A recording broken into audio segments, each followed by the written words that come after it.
Uncle Tom's Cabin, Chapter 3, The Husband and Father.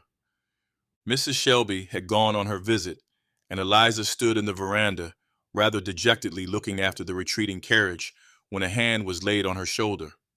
She turned, and a bright smile lighted up her fine eyes. "George, is it you? How you frightened me. Well, I'm so glad you's come.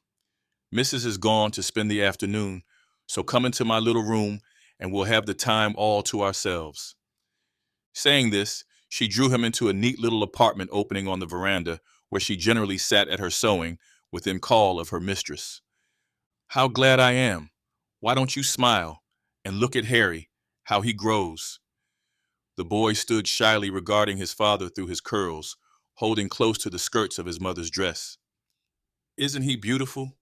said Eliza, lifting his long curls and kissing him. "I wish he'd never been born," said George bitterly. "I wish I'd never been born myself." Surprised and frightened, Eliza sat down, leaned her head on her husband's shoulder, and burst into tears. "There now, Eliza, it's too bad for me to make you feel so, poor girl," said he fondly.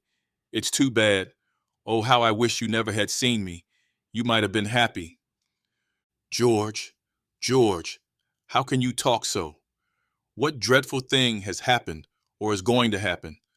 I'm sure we've been very happy, till lately." "So we have, dear," said George. Then, drawing his child on his knee, he gazed intently on his glorious dark eyes and passed his hands through his long curls. "Just like you, Eliza, and you are the handsomest woman I ever saw and the best one I ever wished to see. But oh, I wish I'd never seen you, nor you me. Oh, George, how can you?" "Yes, Eliza, it's all misery, misery, misery. My life is bitter as wormwood.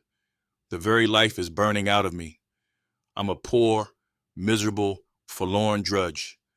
I shall only drag you down with me, that's all. What's the use of our trying to do anything, trying to know anything, trying to be anything? What's the use of living? I wish I was dead." "Oh, now, dear George, that is really wicked. I know how you feel about losing your place in the factory, and you have a hard master. But pray be patient, and perhaps something—" "Patient," said he, interrupting her. "Haven't I been patient? Did I say a word when he came and took me away, for no earthly reason, from the place where everybody was kind to me? I'd paid him truly every cent of my earnings, and they all say I worked well." "Well, it is dreadful," said Eliza, "but after all, he is your master, you know." "My master? And who made him my master? That's what I think of. What right has he to me? I'm a man as much as he is. I'm a better man than he is. I know more about business than he does. I'm a better manager than he is. I can read better than he can. I can write a better hand, and I've learned it all myself, and no thanks to him. I've learned it in spite of him. And now what right has he to make a dray horse of me, to take me from things I can do and do better than he can, and put me to work that any horse can do? He tries to do it. He says he'll bring me down and humble me, and he puts me to just the hardest, meanest, and dirtiest work, on purpose." "Oh, George, George, you frighten me." "Why, I never heard you talk so. I'm afraid you'll do something dreadful. I don't wonder at your feelings at all. But oh, do be careful. Do, for my sake, for Harry's." "I have been careful, and I have been patient, but it's growing worse and worse. Flesh and blood can't bear it any longer. Every chance he can get to insult and torment me, he takes. I thought I could do my work well and keep on quiet and have some time to read and learn out of work hours. But the more he sees I can do, the more he loads on. He says that though I don't say anything, he sees I've got the devil in me and he means to bring it out.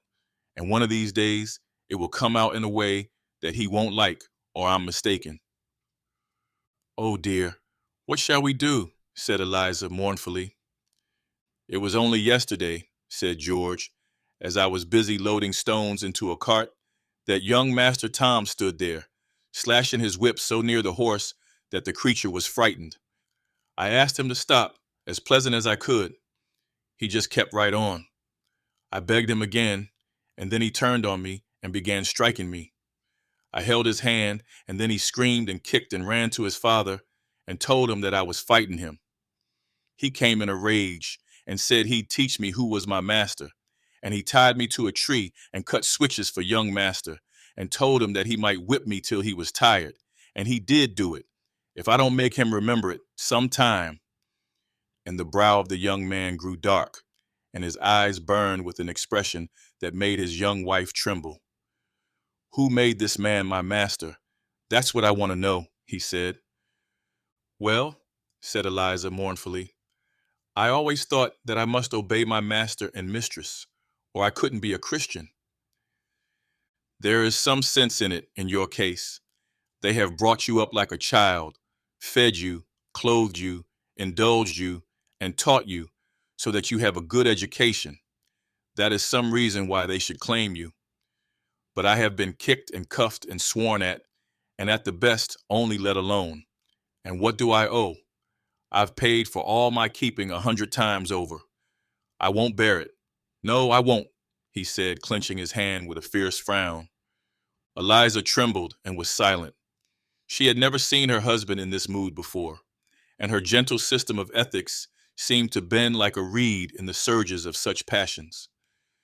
You know, poor little Carlo, that you gave me, added George. The creature has been about all the comfort that I've had. He has slept with me nights and followed me around days and kind of looked at me as if he understood how I felt. Well, the other day, I was just feeding him with a few old scraps I picked up by the kitchen door, and Master came along and said I was feeding him up at his expense and that he couldn't afford to have every nigger keeping his dog, and ordered me to tie a stone to his neck and throw him in the pond. Oh, George, you didn't do it. Do it? Not I. But he did. Master and Tom pelted the poor drowning creature with stones. Poor thing. He looked at me so mournful, as if he wondered why I didn't save him. I had to take a flogging because I wouldn't do it myself. I don't care. Master will find out that I'm one that whipping won't tame. My day will come yet, if he don't look out. What are you going to do? Oh, George, don't do anything wicked. If you only trust in God and try to do right, he'll deliver you. I ain't a Christian like you, Eliza. My heart's full of bitterness. I can't trust in God. Why does he let things be so? Oh, George, we must have faith. Mistress says that when all things go wrong to us, we must believe that God is doing the very best.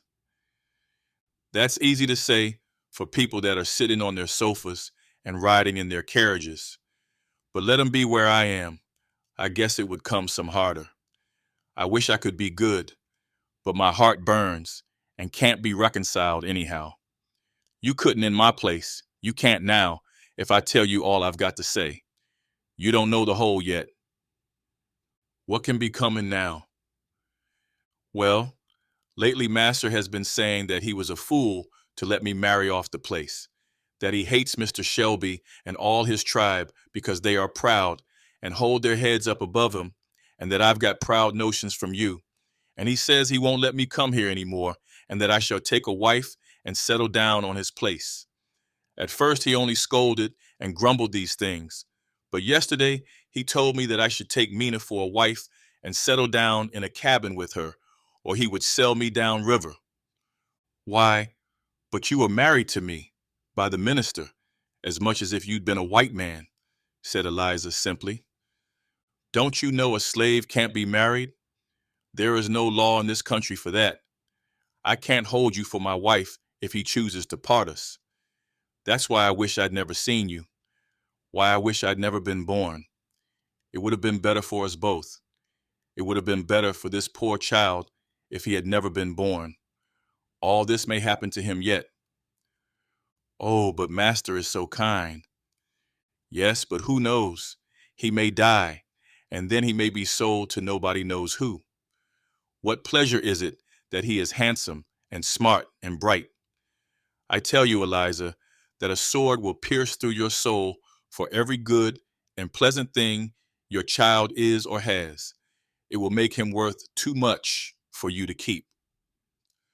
The words smote heavily on Eliza's heart. The vision of the traitor came before her eyes, and as if someone had struck her a deadly blow, she turned pale and gasped for breath. She looked nervously out on the veranda where the boy, tired of the grave conversation, had retired, and where he was riding triumphantly up and down on Mr. Shelby's walking stick. She would have spoken to tell her husband her fears, but checked herself. No, no, he has enough to bear, poor fellow, she thought. No, I won't tell him. Besides, it ain't true. Mrs. never deceives us. So, Eliza, my girl, said the husband mournfully, bear up now, and goodbye, for I'm going. Going, George? Going where? To Canada, said he, straightening himself up. And when I'm there, I'll buy you. That's all the hope that's left us. You have a kind master that won't refuse to sell you. I'll buy you and the boy. God helping me, I will. Oh, dreadful, if you should be taken. I won't be taken, Eliza. I'll die first. I'll be free or I'll die. You won't kill yourself. No need of that. They will kill me fast enough. They never will get me down the river alive. Oh, George, for my sake, do be careful. Don't do anything wicked. Don't lay hands on yourself or anybody else. You are tempted too much. But don't. Go you must. But go carefully, prudently. Pray God to help you. Well then, Eliza, hear my plan. Master took it into his head to send me right by here with a note to Mr. Sims that lives a mile past. I believe he expected I should come here to tell you what I have. It would please him if he thought it would aggravate Shelby's folks, as he calls them. I'm going home quite resigned, you understand, as if all was over. I've got some preparations made, and there are those that will help me, and in the course of a week or so, I shall be among the missing some day. Pray for me, Eliza. Perhaps the good Lord will hear you. Oh, pray yourself, George, and go trusting in him. Then you won't do anything wicked. Well now, goodbye, said George, holding Eliza's hands and gazing into her eyes without moving. They stood silent. Then there were last words and sobs and bitter weeping, such parting as those may make whose hope to meet again is as the spider's web, and the husband and wife were parted.